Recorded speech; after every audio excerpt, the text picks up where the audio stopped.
Bihar board class 9th Varnika पाठ 2 बिहार की संगीत साधना। प्यारे बच्चों, इस वीडियो में हम लोग देखेंगे बिहार की संगीत साधना जो वर्णिका का जो दूसरा चैप्टर है, उस चैप्टर के अंतर्गत हमने 25 महत्वपूर्ण ऑब्जेक्टिव क्वेश्चन को सिलेक्ट किया है और मैं उसका उत्तर भी बताऊंगा। तो चलिए शुरू करते हैं वीडियो। तो सबसे पहले 1 नंबर में देख लीजिए, यहाँ हम एक बार पेन ले लेते हैं। चलिए ठीक है, 1 नंबर में देखिए है कि सम्राट समुद्रगुप्त किस वाद्य यंत्र को बजाने में प्रवीण थे। तो ऑप्शन देख लीजिए, ए तबला, बी वीणा, सी सितार और डी शहनाई। तो बताइए इसका क्या जवाब होगा। इसका जवाब होगा बी यानी कि वीणा। क्वेश्चन नंबर 2, विशेषज्ञों द्वारा सम्राट समुद्रगुप्त को क्या कहा जाता था। ए संगीत मार्तंड, बी संगीत सम्राट, सी ध्रुपद रत्न, डी संगीत भूषण। क्या कहा जाता था, अब बताइए। तो इसको कहा जाता था संगीत मार्तंड। क्या कहा जाता था, संगीत मार्तंड। 1 नंबर का जवाब सही है। तीसरे नंबर का प्रश्न है कि चाणक्य ने अपने किस ग्रंथ में गायन तथा नृत्य में प्रवीण गणिकाओं के राज द्वारा संरक्षण का विधान किया है। ठीक है, वर्ण रत्नाकर ए, बी में है अर्थशास्त्र, सी संगीत शास्त्र और डी हर्षचरित। तो बताइए आप इसका क्या जवाब होगा। इसका जवाब होगा बी यानी कि अर्थशास्त्र। चलिए ये करेक्ट जवाब हुआ। और 4 नंबर का क्वेश्चन है कि मिथिला के दरबारी आचार्य ज्योतिरीश्वर ठाकुर के किस ग्रंथ में संगीत शास्त्र का विस्तार से उल्लेख मिलता है। ठीक है, किस ग्रंथ में संगीत शास्त्र का विस्तार से पूरा डिटेल में उसका जो है डिटेल मिलता है। तो ए है अर्थशास्त्र, बी है काव्य प्रकाश, सी है वर्ण रत्नाकर, डी है गीत गोविंद। तो आप बताइए इसका क्या जवाब होगा। इसका जवाब होगा सी वर्ण रत्नाकर। ठीक है प्यारे बच्चों, आगे बढ़ते 5 नंबर पे देखते हैं। हर्षवर्धन के काल के किस कवि ने लोक संगीत के गायन का उल्लेख किया है। Option A Banabhatta, B Kalidas, C Kabirdas, D Surdas. अब बताइए इसका क्या जवाब होगा। इसका जवाब होगा ए यानी कि बाणभट्ट। ओके गाइस, आगे बढ़ते हैं। 6 नंबर का क्वेश्चन है कि ध्रुपद के ध्रुव किसे कहा जाता है। ठीक है, ध्रुपद के ध्रुव किसे कहा जाता है। पंडित श्याराम तिवारी, बी पंडित राम चतुर मलिक, सी उस्ताद बिस्मिल्लाह खां और डी श्यामानंद सिंह। तो आप बताइए इसका सही जवाब क्या होगा। इसका सही जवाब होगा क्या होगा, पंडित राम चतुर मलिक। पंडित राम चतुर मलिक यानी कि बी इसका सही जवाब होगा, पंडित राम चतुर मलिक।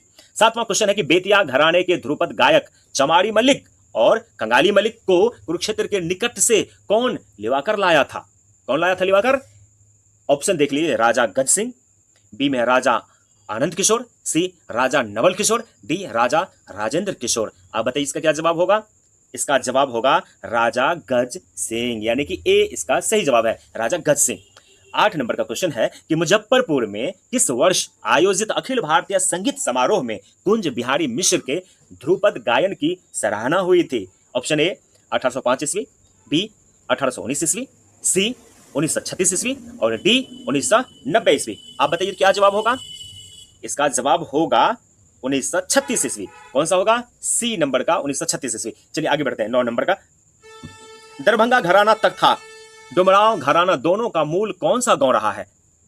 आमता गांव, बी धनगौई गांव, सी पवई ग्राम, डी बभनी आंव गांव। तो आप बता सकते हैं तो बता दीजिए, कमेंट कर दीजिए इसका जवाब। और जब मैं बताऊंगा तो आप देख लीजिएगा कि आपका सही हुआ या गलत। इसका है क्या होगा, धनगौई गांव यानी कि बी इसका सही जवाब है। 10 नंबर का क्वेश्चन है कि पंडित राम चतुर मलिक का जन्म किस गांव में हुआ था। पंडित राम चतुर मलिक का जन्म किस गांव में हुआ था, इंपॉर्टेंट क्वेश्चन होता है। इसका आप बताइए तो क्या जवाब होगा। इसका जवाब होगा आमता गांव। ठीक है, यानी कि बी नंबर इसका सही जवाब है। और ये कहां पे है, दरभंगा जिला में है, आमता गांव। ओके नेक्स्ट 11 नंबर का क्वेश्चन है कि गया जिले के मूल निवासी पंडित श्याराम तिवारी किस गायन शैली के अंतरराष्ट्रीय ख्याति प्राप्त गायक थे। किस शैली के, ध्रुपद के, बी ख्याल, सी ठुमरी और डी उपर्युक्त सभी। क्या होगा सही जवाब। इसका होगा उपर्युक्त सभी यानी कि डी इसका सही जवाब है। 12 नंबर क्वेश्चन, प्रसिद्ध शहनाई वादक उस्ताद बिस्मिल्लाह खां का जन्म किस वर्ष और कहां हुआ था। ऑप्शन ए 1805 ईस्वी में दरभंगा में, बी 1916 ईस्वी में डुमरांव में, सी 1936 ईस्वी में मुजफ्फरपुर में, डी 1819 ईस्वी में बक्सर में। अगर आप बता सकते हैं तो बता दीजिए। इसका सही जवाब होगा बी यानी 1916 ईस्वी में डुमरांव में। ओके नेक्स्ट 13, बनैली राज के कौन से कुमार ख्याल गायन में अत्यधिक प्रसिद्ध थे और बिलियर्ड्स, के राज्य स्तरीय चैंपियन थे? ए है श्यामानंद सिंह, बी है राजा गज सिंह, सी है राजा आनंद किशोर और डी है हरि सिंह देव। तो अब बताइए इसका क्या सही जवाब होगा? इसका सही जवाब होगा श्यामानंद सिंह, यानी कि ए ऑप्शन सही जवाब है। 14 नंबर में, श्यामानंद सिंह ने दार्जिलिंग जाते समय कार में किसका रिकॉर्ड सुनकर संगीत सीखने की इच्छा जताई? बहुत ही इंपॉर्टेंट क्वेश्चन है, ठीक है, कि श्यामानंद सिंह ने दार्जिलिंग जाते समय, कहां जाते समय? दार्जिलिंग जाते समय कार में, किसमें? कार में किसका रिकॉर्ड सुनकर संगीत सीखने की इच्छा जताई थी? पंडित भीष्मदेव चटर्जी, बी में है भोलानाथ भट्ट, सी में है मुजफ्फर खां और डी में है मुबारक अली खां। आप अगर बता सकते हैं तो बता दीजिए, नहीं तो मैं बताऊंगा, फिर आप मिलाइएगा कि आपका जवाब सही हुआ या गलत। पंडित भीष्मदेव चटर्जी इसका सही जवाब है, यानी कि ऑप्शन ए इसका सही जवाब है, पंडित भीष्मदेव चटर्जी। 15, ठुमरी का उद्भव किन दो राज्यों की अपनी धरती से माना जाता है? ठुमरी का उद्भव किन दो राज्यों की अपनी धरती से माना जाता है? ए बिहार और बंगाल, बी बिहार और उत्तर प्रदेश, सी बिहार और नेपाल, डी उत्तर प्रदेश और मध्य प्रदेश। अगर आप बता सकते हैं तो बता दीजिए, नहीं तो फिर मैं बताता हूं। बिहार और उत्तर प्रदेश इसका बिल्कुल सही जवाब होगा, यानी कि बी इसका सही जवाब होगा, बिहार और Uttar Pradesh. Next 16 number question, पूर्वी क्षेत्र की आत्मा किस गायन शैली में बसती मानी जाती है? पूर्वी क्षेत्र की आत्मा किस गायन शैली में बसती मानी जाती है? तो ध्रुपद, बी में है ख्याल, सी में है डुमरी और डी में है दादरा। आप बता सकते हैं तो बता दीजिए, नहीं तो फिर मैं तो बताने के लिए आपको तैयार ही हूं। और इसका सही जवाब होगा ठुमरी। ठुमरी देख लीजिए कहां पे? सी नंबर में, तो इसका सी जवाब बिल्कुल सही है। 17 नंबर, प्रसिद्ध लोक गायिका शारदा सिन्हा के गुरु कौन थे? वाह क्या बात है! प्रसिद्ध लोक गायिका शारदा सिन्हा के गुरु कौन थे? पंडित रघु झा एवं पंडित सीताराम हरि दांडेकर, बी छितिपाल मलिक, सी विष्णुदेव पाठक, डी विंद्रा प्रसाद गौर। तो अब बताइए इसका सही जवाब क्या होगा? इसका सही जवाब होगा, बताइए बता दीजिए क्या होगा? इसका सही जवाब होगा पंडित रघु झा। पंडित रघु झा, यानी कि ए पंडित रघु झा एवं पंडित सीताराम हरि दांडेकर शारदा सिन्हा के गुरु हैं, गुरु थे, अब तो है नहीं, रहे नहीं वो लोग। तो चलिए 18 नंबर का देख लीजिए, मृदंग का ही दूसरा नाम क्या है? मृदंग का ही दूसरा नाम क्या है? इसराज, पखावज, तबला, सारंगी। यानी कि इसका सही जवाब होगा, बताइए, बी होगा सही जवाब, यानी कि पखावज। मृदंग का दूसरा नाम पखावज है। 19 नंबर में देखिए, जमीरा यानी भोजपुर निवासी किस पखावज वादक को या कुंदेंदु तुषारहार धवला सरसित वंदना को अपने पखावज से शब्दशः ध्वनित करने के लिए जाना जाता था? ए विष्णुदेव पाठक, बी रामाशीष पाठक, सी शत्रुंजय प्रसाद सिंह उर्फ लल्लन बाबू और डी छितिपाल मलिक।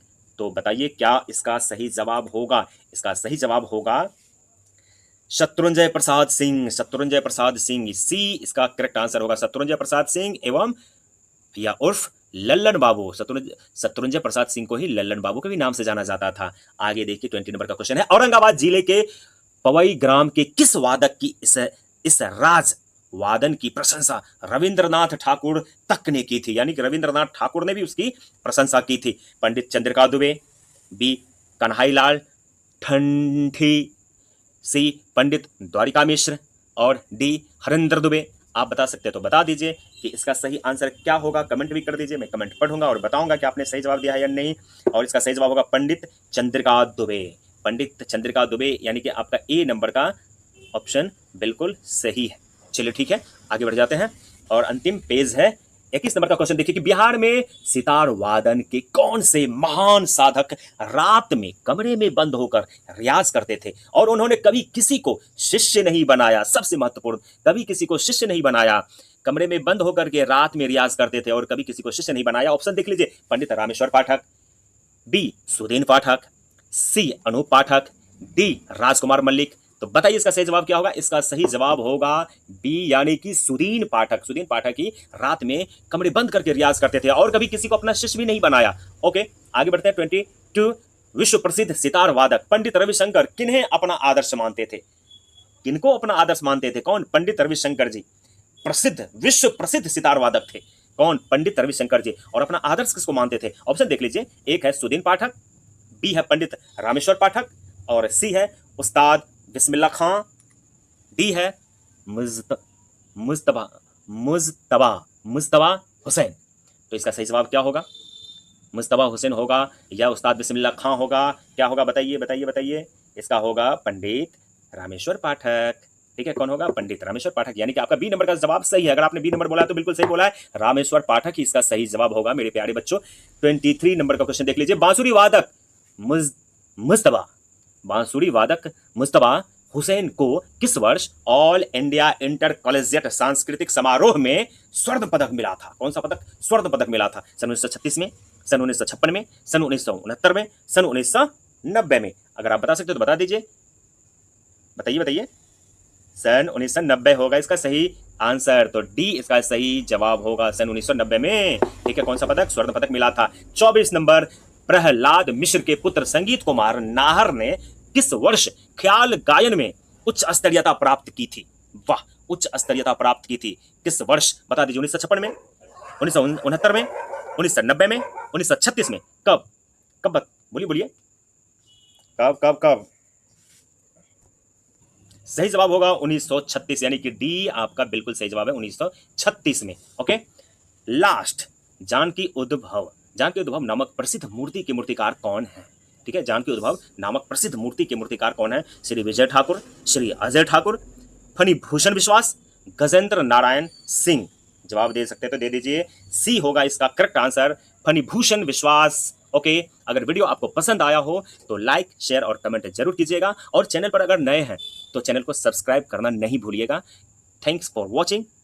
मिलते हैं अगली वीडियो में, तब तक के लिए जय हिंद, वंदे मातरम।